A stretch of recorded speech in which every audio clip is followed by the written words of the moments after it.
Most people assume that respect comes from being the loudest, the most talkative, or the most dominant in a room. But in reality, some of the most respected individuals are often the quietest, and this isn't accidental. It's psychological, because quiet people tend to send a very different set of signals compared to those who constantly speak. And those signals are often interpreted as confidence, control, and depth, which are traits that naturally command respect, and one of the main reasons this happens is because quietness creates uncertainty, and uncertainty captures attention. Because when someone doesn't speak much, people start to wonder what they're thinking, what they know, and what they might say next, and that curiosity alone increases perceived value. Because the human brain is wired to pay more attention to things that are not fully revealed, and this connects to the principle of scarcity, where things that are less frequent are perceived as more valuable. So when someone speaks less, but with intention, their words carry more weight, because they are not diluted by constant noise. And this is why a quiet person who speaks occasionally can have more impact than someone who talks continuously, because each word feels deliberate rather than reactive. And beyond scarcity, quiet people are often perceived as more emotionally controlled, because they are not reacting to every moment or filling every silence. And emotional control is one of the strongest signals of psychological strength, because it shows that a person is not easily influenced by external pressure, and this sense of stability makes others feel both respect and, in some cases, a level of intimidation, because people naturally respect those who appear grounded and self-assured.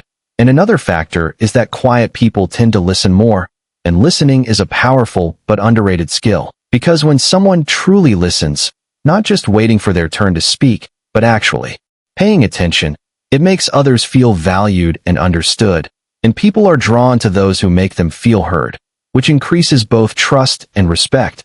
And this creates a subtle advantage, because while others are focused on expressing themselves, the quiet person is gathering information, understanding dynamics, and positioning themselves more effectively in the interaction. And this often leads to more thoughtful and precise contributions, which further reinforces the perception of intelligence and depth. And this ties into another important psychological concept, which is that people often associate silence with thinking. So when someone pauses before speaking or chooses not to speak at all, it is often interpreted as a sign that they are processing information more deeply, even if that's not always the case. And this perception alone can elevate their status in a group. And then there is the element of boundaries, because quiet people are less likely to over-explain themselves or seek constant validation. And this creates a sense of independence. And independence is attractive because it signals that a person does not rely on external approval to feel secure. And this makes others more likely to respect them, because they are not perceived as trying to impress or please, and instead appear comfortable in their own presence.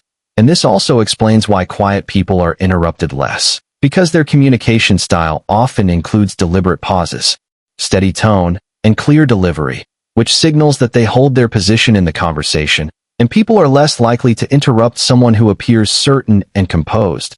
And another interesting aspect is that quiet people often control the pacing of interactions, because by speaking less, they create space, and in that space, others tend to reveal more about themselves, which gives the quiet person more insight and influence. And this dynamic can be especially powerful in negotiations or leadership situations, where the ability to observe and respond strategically is more valuable than constant expression. And however, it's important to make a distinction, because not all quietness leads to respect.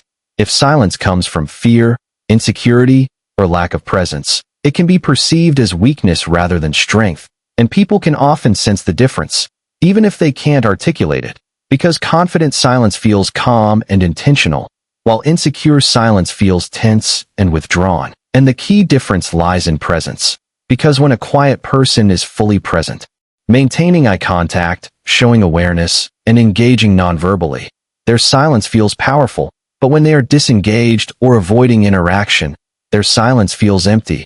And this is why the goal is not simply to speak less, but to be more intentional with when and how you speak, because power in communication comes from control, not volume.